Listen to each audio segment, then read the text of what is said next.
Abstract brainwaves, game genie in the beanie. We ain't on the same stage, leveled up. In this day and age, many of us do a lot of shopping, and we do some of it online.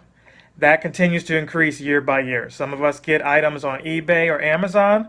Check out Anywheres. The prices may be cheaper there. Where is Anywheres? Anywhere is at Anywhere Shopping on Facebook. Check it out. Support your small independent business.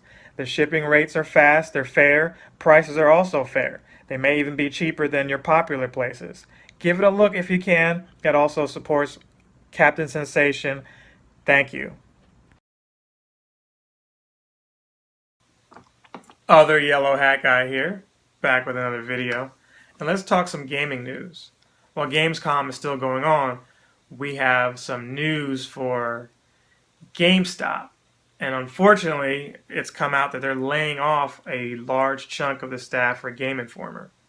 Yes, the magazine that I get all the time, that I love getting in the mail. I mean, for 15 bucks, you get that magazine. And that's the one thing you can count on coming in the mail that isn't a bill.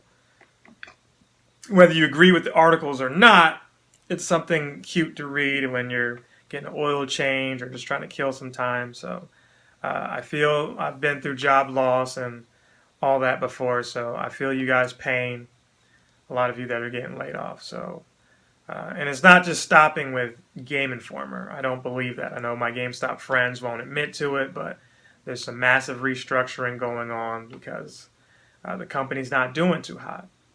Speaking of companies not doing too hot, LootCrate.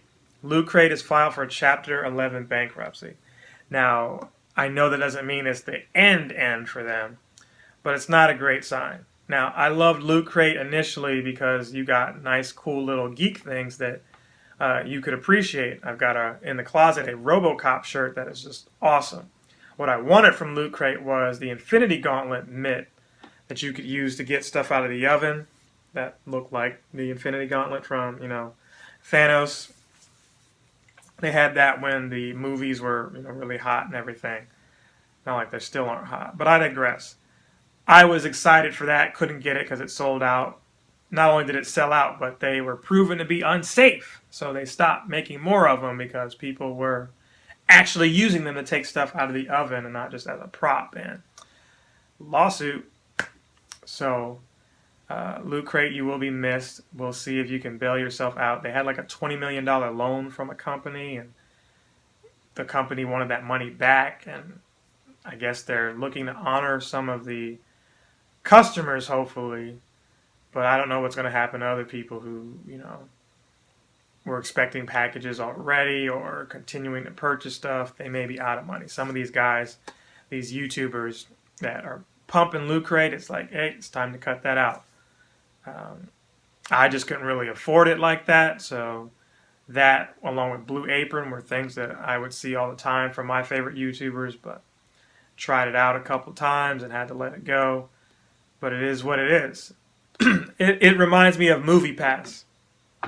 Not video game related, but another company that started out with a great concept, great idea, and couldn't live up to it.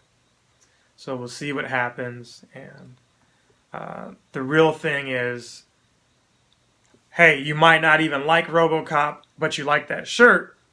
But you may not like RoboCop and may not like the shirt, period. And that's the risk you took getting these LootCrate boxes all the time, was you might like one thing and hate everything else and feel like you didn't get your money's worth.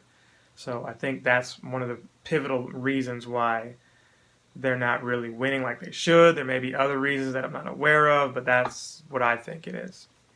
So it's been brought to my attention that there are 12 SKUs released for the Nintendo Switch coming up in September that were unannounced. And I don't know if that was part of Indie World or Gamescom. One of those two. It's been emphasized, and at least 2 or 3 YouTubers, I should say. I can't really talk right now, it's late. But that has RGT and some others saying, hey, this could be a Nintendo Direct coming in September. And that would make sense because September is a popular time to do it. Why? They've done it before in the past, but number 2, well, the Zelda game is coming out in September. And what else? The Nintendo Switch Lite is coming out in September. So why not reveal some of these other games and have a Nintendo Direct showcasing a little bit more about the Nintendo Switch Lite in September. Also, the new Nintendo, if you haven't seen, is out in the wild now. When I say the new Nintendo Switch, the version of the Nintendo Switch that's new, not the Switch Pro, but just the Nintendo Switch, it's out here now. Nintendo really didn't announce it. They just kind of let it be.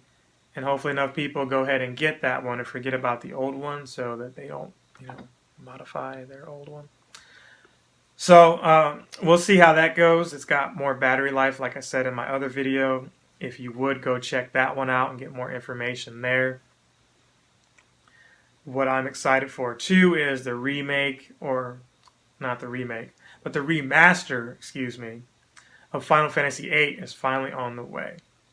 What's really impressive that is also coming to Nintendo Switch before I detour too far off of it, The Witcher 3's clocks in at 28.7 gigabytes, I think. It's over 28 gigs, but only over 28 gigs, and that's amazing, because I thought at least the PlayStation 4 version, maybe without a lot of the DLC, it was at least 50 gigabytes. Maybe it was initially only 30, but they've scaled down a lot of the shading, and I imagine a lot of the the graphics have been toned down severely, but they got it. They got it on one of these little cartridges. I'm gonna have to rent it just to play and experience it, even though I'm still in the midst of the PS4 version. So we'll have to see how that goes soon and follow back up when some footage is online, maybe. So that said, this is going to be a short video. I'm choosing to end it here. That was just a little bit of information that I had that was fresh off the brain that I wanted to share with you guys before it was too late and I forgot it all. One thing I do want to add before I end the video was, did you guys see that Sonic and Mario? Or I should say Mario and Sonic at the Olympic Games 2020? They've got a mode in there that is the 2D Sonic and Mario and all the other characters that are in the game. That looks like it could be a game in itself. It almost looks like a hack, like somebody made this and the fanboy in me that just wants to support it wants to jump all over it. But it looks great to see the old school Sonic running around. Old school Mario, not so much. The sprite could have been the Mario 3 sprite instead of, or maybe the Super Mario World sprite.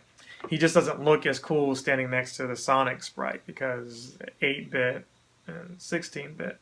Not saying they can't coexist on the same screen, it just looks a little goofy. But it looks great. Even the little Robotnik running around with his belly and everything. It's like running just as fast as Sonic, and Mario's got the same speed too, and they do these racing levels. It looks really cool. I saw a boxing mode where Sonic's boxing and got the blue gloves on. I'm actually excited for that game. I think that could be a sleeper hit. I'm just going to have to check that out as well. It looked really cool. So that along with the Final Fantasy VIII and The Witcher. I mean, I believe the Final Fantasy VIII is also coming to Switch, so that's going to be awesome for Nintendo as well. You've got some Sony news, and I'll have to talk about that in a separate video. Sony and Marvel with their Spider-Man woes. It's just real funny that that's going on. And yet, at Gamescom the other day, Sony also purchased Insomniac to get a lockhold on not only that game in the future. When I say that game, I mean they're going to come out with another Spider-Man game. A Spider-Man 2 for PS5 is coming. It's got to be in the works. So they got a lock on that. But then the Avengers game with Squaresoft, they've got a lock on that. So not only that, but the Marvel, properties, Sony's like, we're gonna keep milking this for all it's worth. So again, I'll talk about that in another video, but I think all of that is very, very interesting and timely. Who's the bad guy? Who's the villain? We'll get into that. So stay tuned for that. And once again, I said I was going to wrap it up. I will do that now. Please continue to show support, like, comment, and subscribe. Captain Sensation!